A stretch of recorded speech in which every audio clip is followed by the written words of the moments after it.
Shabbat Shalom.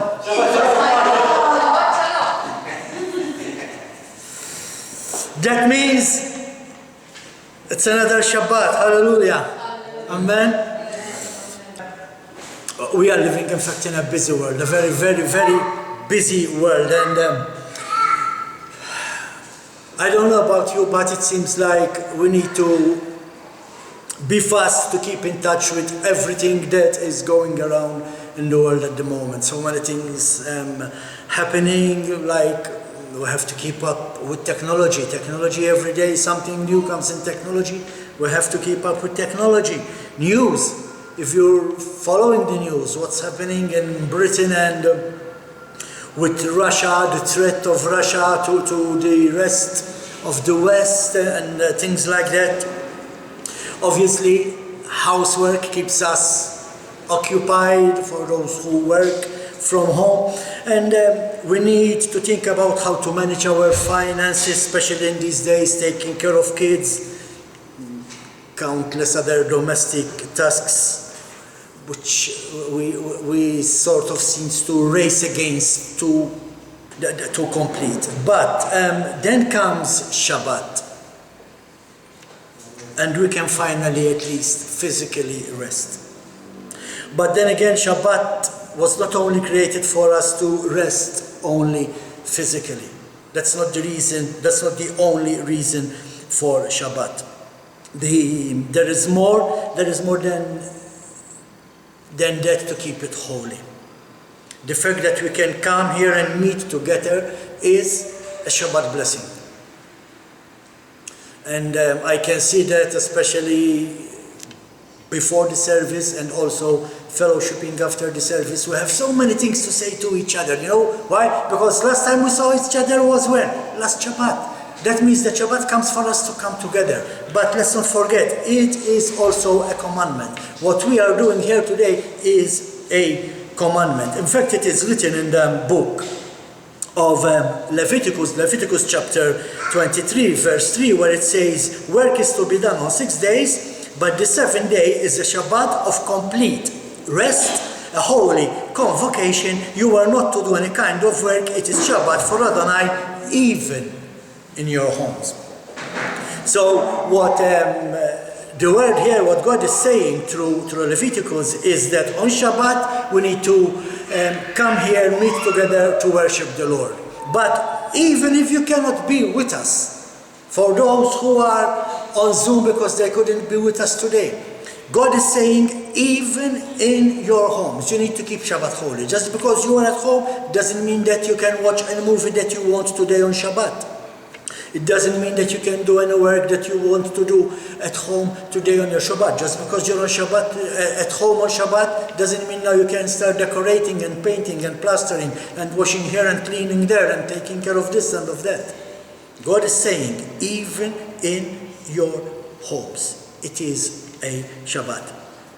And by coming here together on Shabbat, we are giving, this is a beautiful thing about Shabbat, we are giving a testimony, a visible testimony actually. Maybe people don't know we are here right now, but when they see the recordings on YouTube, they will know that we are meeting here. Why? On Shabbat. And why on Shabbat? Because it's a commandment. We are telling the world that, listen, our lives are not defined only by our work, but there is also other reasons. And the reason is that our lives are defined by our relationship with God. And that's why we are here today. Today we leave all the hustle and the bustle of the world. We come here, we forget our problems or our troubles, and we soak in the presence of Adonai. We literally soak in it. Now I know what people say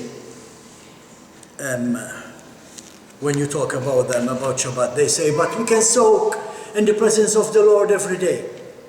The Lord is saying, listen, for 6 days you have to work. Yes, He will be there. Yes, you need to still obey His commandments. But on Shabbat you come here and you are immersed in His presence.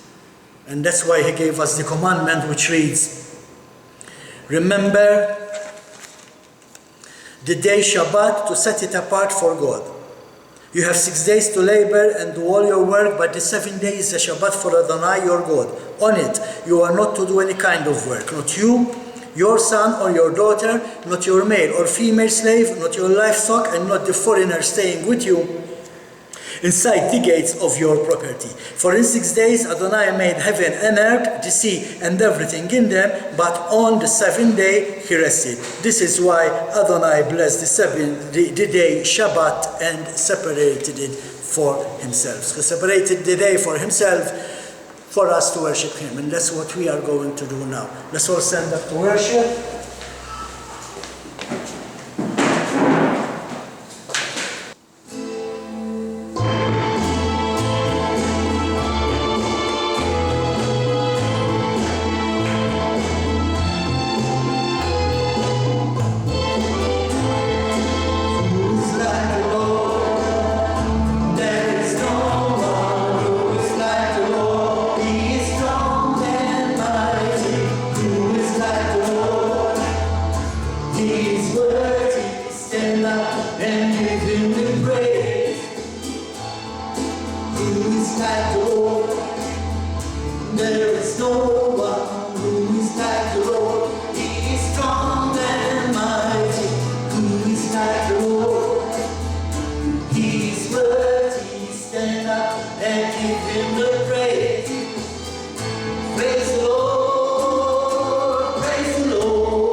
Thanksgiving and exalted with music and with song. Come on, lift it up. Sing hallelujah, hallelujah. Sing hallelujah.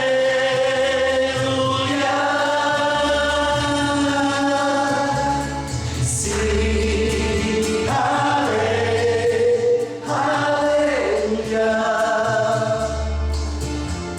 Sing hallelujah.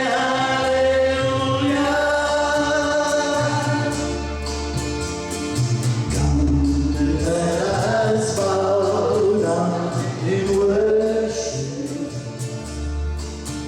Let us kneel before the Lord, our Maker.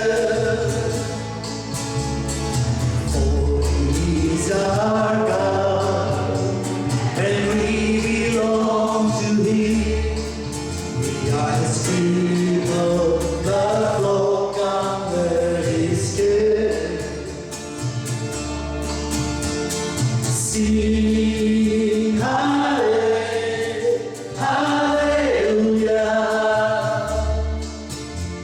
Sing hallelujah.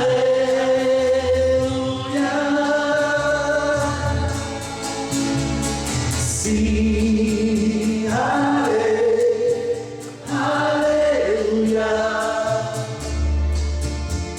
Sing hallelujah.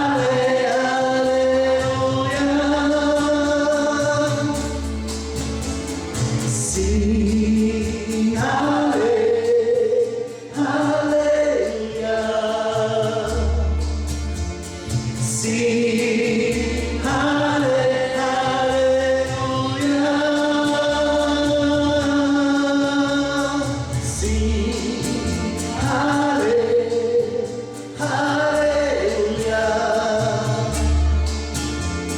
Sing hallelujah.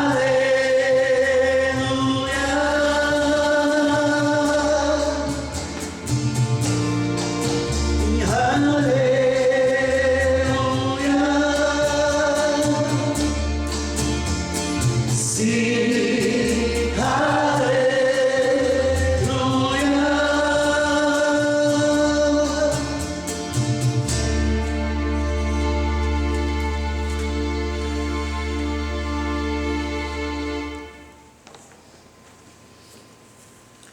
Baruch et Adonai Hamevora, Baruch Adonai Hamevora Leolam Vaed.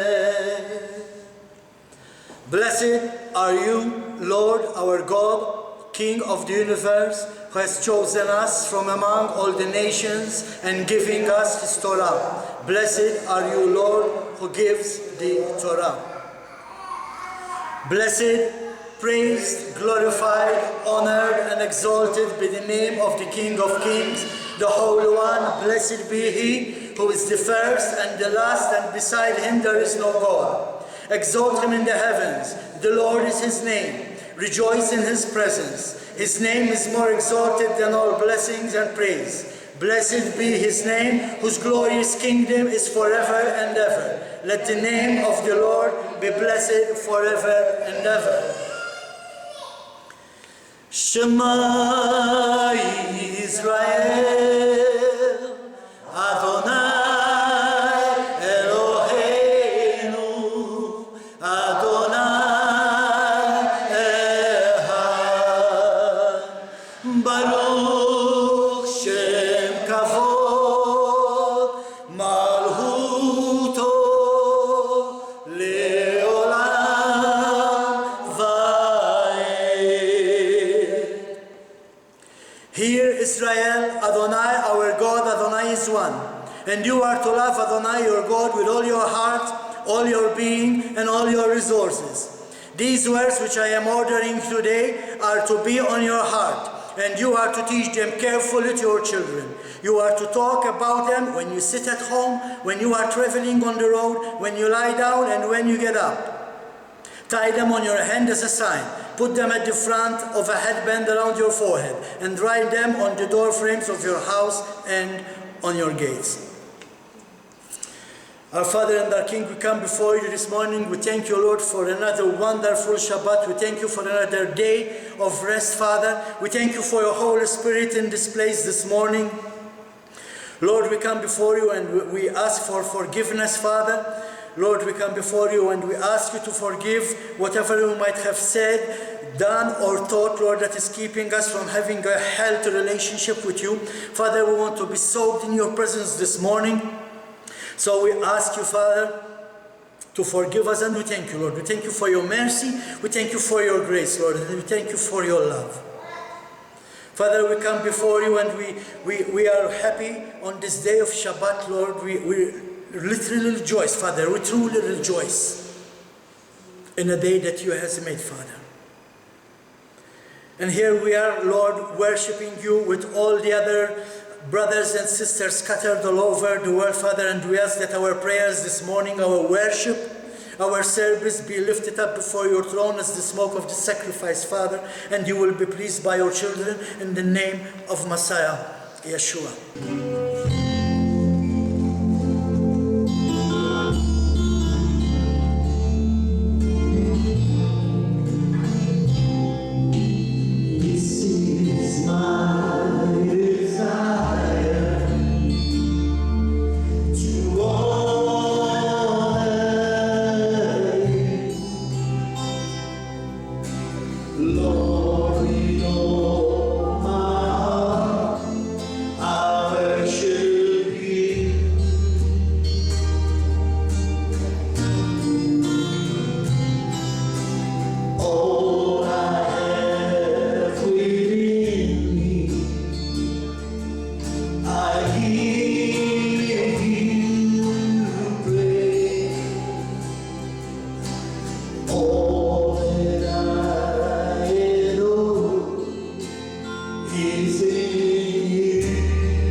as we lift your holy name.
Ci gloria, noi reina, noi sen, dato clima utifi, acitipi, lui stare utifi, alla pare mauliki,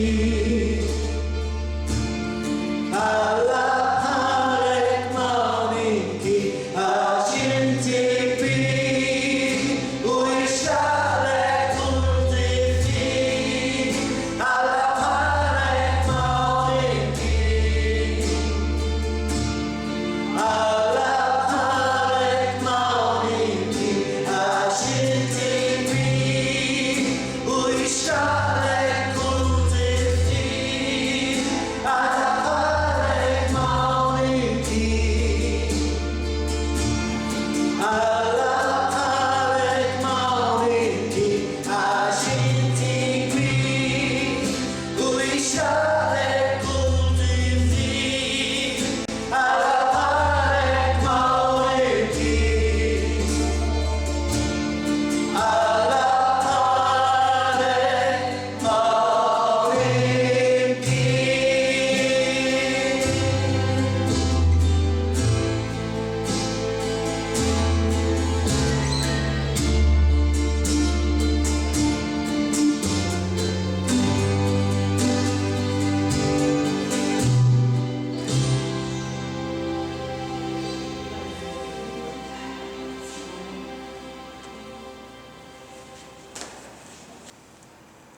Our Father and our King, we come before your throne, Lord. And Father, we ask you that you keep your hands upon us, Father. We ask you to help us to continue walk in your ways, Father, to continue following your mitzvot, your commandments. Father, we ask you that you help us never again to be deceived, Father. We inherited lies, and who were deceived by the lies we inherited, Lord. But today we thank you, Father. We thank you for your Holy Spirit who is guiding us in your word and in your truth. And we ask you, Lord, that we are never again deceived, but we will be able to stand fast, Father, in the face of the adversary, in the face of our enemy, Father, against the mockings, against whatever the world will throw against your people, Father. We will be able to stand in the name of Messiah Yeshua. Amen. Hallelujah. And it came to pass that whenever the ark went forward, Moshe would say, "Arise, O Lord, and let your enemies be scattered. May those who hate you flee from before you. For from Zion shall go forth the Torah and the word of the Lord out of Jerusalem. Blessed be he who in holiness gave the Torah to his people Israel. Hear, O Israel, the Lord is our God, the Lord alone. Unique is our God. Great is our Lord. Holy and revered is his name. Exalt the Lord with me, and let us exalt his name together. He who has blessed our fathers, Abraham, Yitzhak, and Yaakov, may he bless each and everyone who comes to honor God and the Torah. May the Holy One bless them and their family, and send blessing and prosperity on all the work of their hand.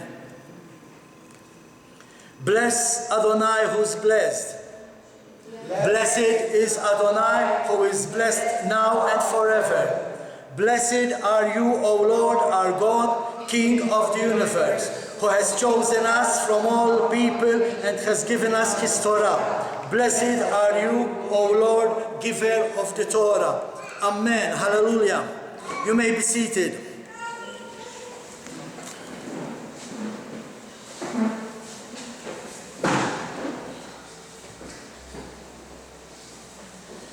This week we are in Parasha Balak, and it's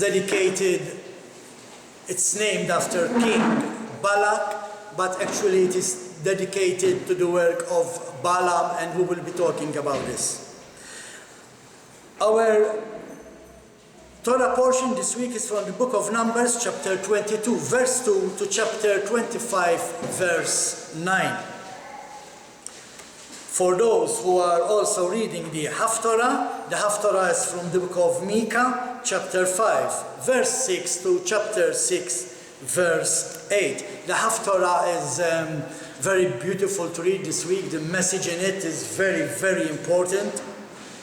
I encourage you, if you haven't read the Haftarah, read it so you will know exactly who Israel is, who we are in God, in Yeshua Messiah. When we come to the New Testament, on the Renewed Testament, when we come to the Renewed Testament, we can talk about the false prophets in the last days in Matthew chapter 24, where Yeshua says, beware, because many false prophets will appear in the end, and also in 2 Peter chapter 2 from verses 1 to 22. Also Jude talks about the error of Balaam, what Balaam did wrong, what was the mistake of Balaam, and also on the doctrine of Balaam. You see how important Balaam is in this parasha, not only in this parasha, but we will talk about it soon. Also in the book of Revelation, even in the last book, the book which is for us today to read and study, Balaam is mentioned in chapter 2, verses 14 to 15, and we need to be careful not to be following the teaching of Balaam, what Balaam advised Balak, and it is important to know. In my opinion, this parasha is one of the best parashas. I love this parasha. I don't know why, but when I come to the Parasha Balak, I really enjoy reading it and study the parasha. One thing that we come to read in this parasha is the talking donkey.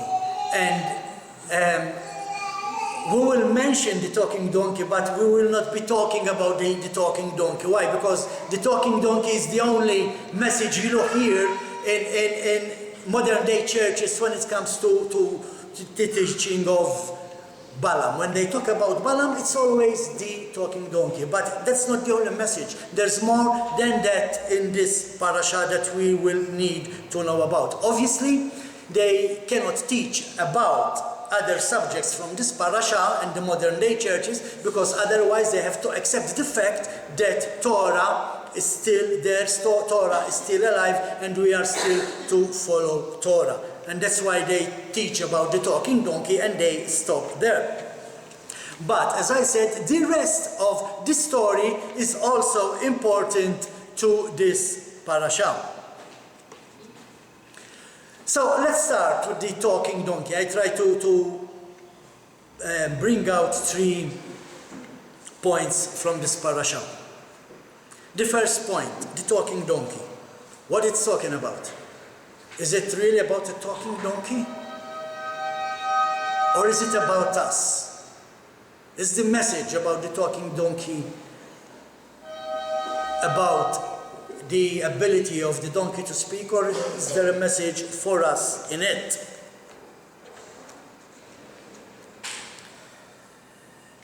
We have to keep in mind that God allowed the donkey to speak because of the stubbornness of Balaam. Now, you know how it is with today's society and the animals. For those of you who like me, they have a dog, we used to say, they only lack speech if they could only talk. But be careful, because the moment an animal is talking to you, the moment your dog is speaking to you, it doesn't mean that now you are graduated to Dr. Dolittle. It means that God is talking to you, you're not listening, so God is allowing the dog to speak to you so you can hear what God is saying. That is the message in the story of the talking donkey. God was speaking to Balaam. Now, Balaam was a prophet. And we will talk about it. Balak was on his way to curse the people of Israel. But God had other plans. As I said, Balaam was a prophet who was not listening to God's words. He was listening to King Balak's words. King Balak sent for him. He said, come, curse Israel for me. And he was on his way going there to curse Israel. But God had other thoughts. One thing I need to mention is that Balak was offering money to Balaam. King Balak offered money to the prophet Balaam to come and curse Israel. And Balaam was blinded by the money he was offered. Now this is another thing. This is something that Peter writes about in 2 Peter chapter 2 verse 15, where he says, these people have left the straight way and wandered off to follow the way of Balaam ben Bor, who loved the wages of doing harm, but was rebuked for his sin. A dumb beast of burden spoke out with a human voice and restrained the prophet's insanity. You see, so God used the animal, the beast, to stop Balaam doing from what he was going to do.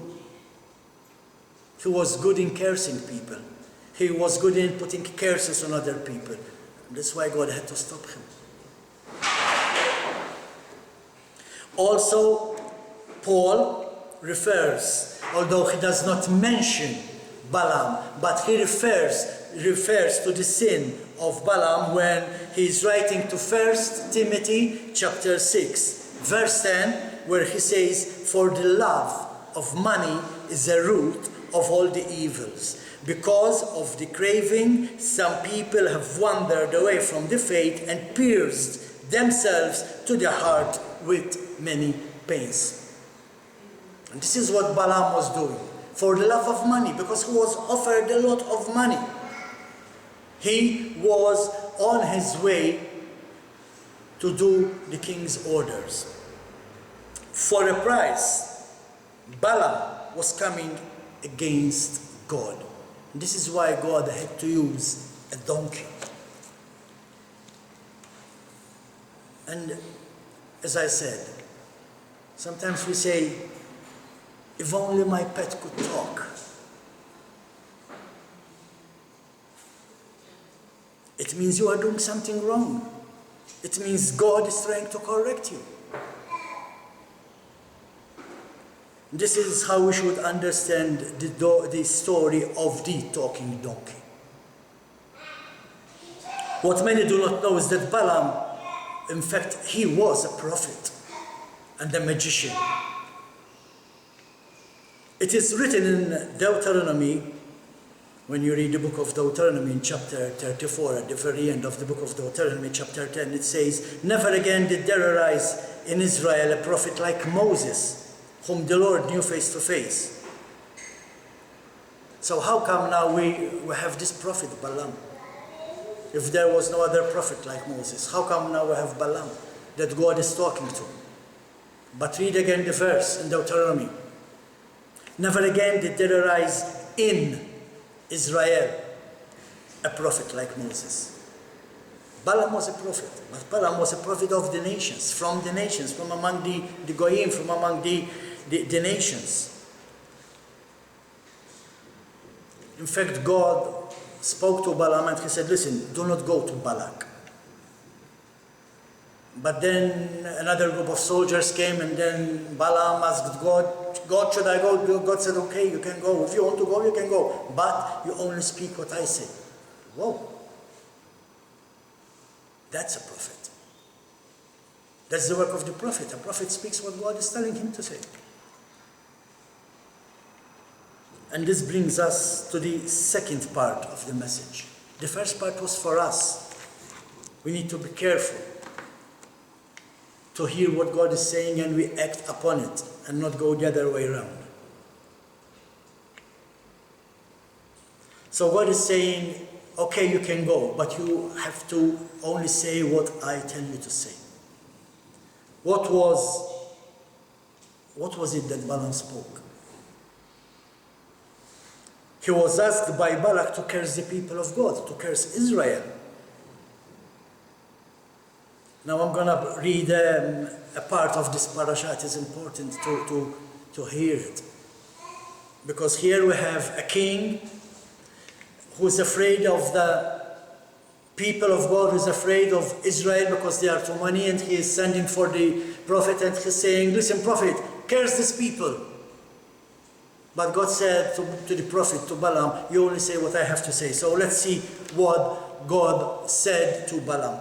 Book of Numbers chapter 23 from verse 5 to 11. Numbers chapter 23 from 5 to 11. Then Adonai put a word in Balaam's mouth and said, go back to Balak and speak as I tell you.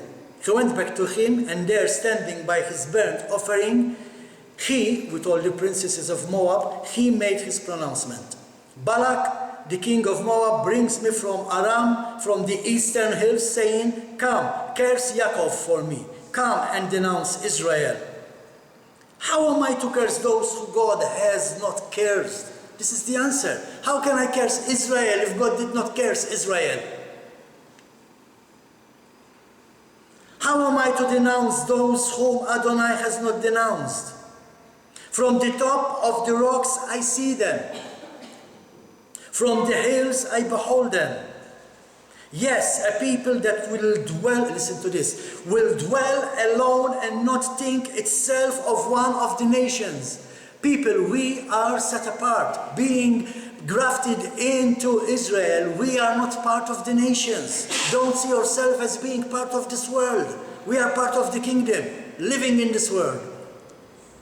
This is the message. That's why I said, read the Haftarah. In the Haftarah, you will know how powerful Israel is among the other nations.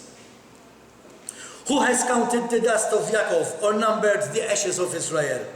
May I die as the righteous die? May my end be like theirs. Balak said to Balaam, what have you done to me? To curse my enemies is why I brought you. And here you have totally blessed them. He answered. Balaam answered, mustn't I take care to say just what Adonai puts in my mouth? And this tells us that God was telling him what to say. So yes, that makes him a prophet. And what was the message that God was giving to the world through this message? How can I curse those whom God has not cursed? How am I to denounce those who Adonai has not denounced? The message is, you cannot curse Israel. You cannot curse the people of God. People of God are blessed. As long as you are walking in His way, as long as you are obeying His commandments, you are blessed. Nobody can come against you and curse you. If we, being either Israel through birth or grafted into Israel, if we are blessed by the mighty one of Israel, we cannot be cursed. No one can curse what God has blessed. Many will come against Israel, but no one can curse the people of God. And this is the Haftarah in Micah, chapter 5, verse 6 to 6, verse 8. Just one chapter, very short. But pay attention to what the prophet is saying about Israel. And remember that we are Israel. We are part of the people of God. That message that God is saying through Micah is for us. We are not part of the world. We don't see ourselves as part of the world. In fact, Israel is blessed above all the nations, to control all the nations. Back to the book of Numbers, chapter 24, verses 4 to 6. This is the speech of Balaam, son of Beor, the speech of the man whose eyes have been opened. His eyes were opened. The speech of him who hears God's words, who sees what Shaddai sees, who has fallen yet has open eyes. What is the message? What is he saying? Look at this. This is beautiful. I love this verse. How lovely are your tents, Yaakov, your encampments, Israel. They spread out like valleys, like gardens by the riverside, like succulent aloes planted by Adonai, like cedar trees next to the water. Now this is what Balaam was seeing from top of the mountains. He was seeing the 12 tribes encamped beneath the mountain, and he was saying, wow, how beautiful this is. This is the same thing that God is saying this morning over us. He is looking all over the world, that He is seeing His people encamped in their synagogues, worshipping Him on this holy day of Shabbat. And God is saying, wow, how beautiful are the tents of Jacob. How beautiful is Israel. It's the same thing. They were encamped in the desert. We are scattered all over the world. But like them, we are one people. We are Israel. His people scattered all over the world, coming together to worship on this holy day. How beautiful it is. If you could only close your eyes during Shabbat and imagine people like us all over the world worshiping God, and you will say, oh, how beautiful are your tents, O Jacob, your encampments, O Israel. Now, last point is, as I said, God's people cannot be cursed, but still we need to be careful about bringing a curse upon ourselves. Balaam did not curse the people of God, but he gave an advice to King Balak what to do. So the people of Israel will bring a curse upon themselves. So yes, we are blessed, we cannot be cursed, but only if we follow God's Torah, God's commandments, God's instructions. The moment you step out, and we've been seeing this throughout other parashas, like last week, when they went out of their way, and God took His hands of protection over them, and they were attacked by the serpents and scorpions. The same thing happens to us today. If we do not walk in His Torah, God will remove His protection, and you will bring a curse upon yourself. It is you who is opening. This is important. It is you who is opening the door for the enemy to come in and attack you. And why is the word opening important? Because this is how Balaam was able to give the advice to King Balak for Israel to be cursed. Balaam's advice to King Balak was to send young women to deceive Israel into worshipping their God. And their God was called Baal Peor. Now, Baal Peor means God of the opening. And they used to worship this God on a mountain that had an opening. That's why he's called the God of the opening. When God says He is on a mountain, when God said, listen, build my temple on a mountain, He actually was using the same terminology that men were using back then. For men back then, in the Near East culture, gods lived on top of the mountains. And this God, the God of the opening, they used to worship Him on this mountain that had an opening. So the deal was this: send your women, so they will deceive the men of Israel. And if they accept to worship this God, then they were allowed to have sex with them. And that's how Israel brought the curse upon them. They were introduced to pervert sex. Which means pervert sex brings a curse upon the people. That's the third point of this parasha. We need to be careful. We need to be careful not to bring a curse upon us. In fact, they would invite the men of Israel to perform any perverted act with them if they agree to worship the God of Baal Peor. And this brings us to the last point of this parasha and the first point of next week's parasha. Because this parasha, it stops here, but it continues also in what is happening in next week's parasha. So the points to take home. If God is talking to us, let's listen. Let's make sure we are obeying. If He's saying go this way, let's not go that way.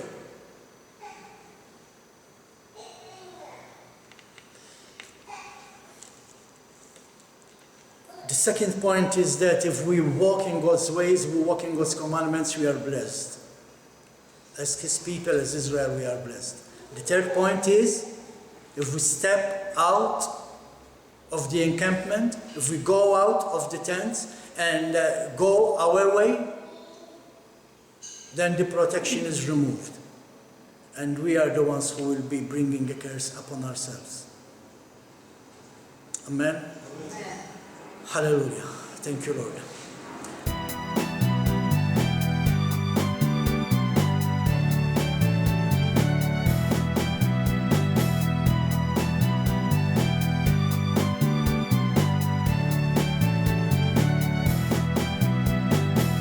كمي سبيها لعدة باللهوة ليمروا الكوف للكي كمي سبيها للبوبلو تالا نرسقوا كلين شوشي بحال زيت مسوى بفوق الريوس تا بوبلو مفدي ومهلوس بحال نيدا نزلة فوق لولي باركة نزلة مسماويت كمو مزبيه التين التاجاكو لما يرتيعك إسرائيل هيني من يما الفلري يشتاجاكو عزيزة باركم ولي كمي سبيها لعدة بين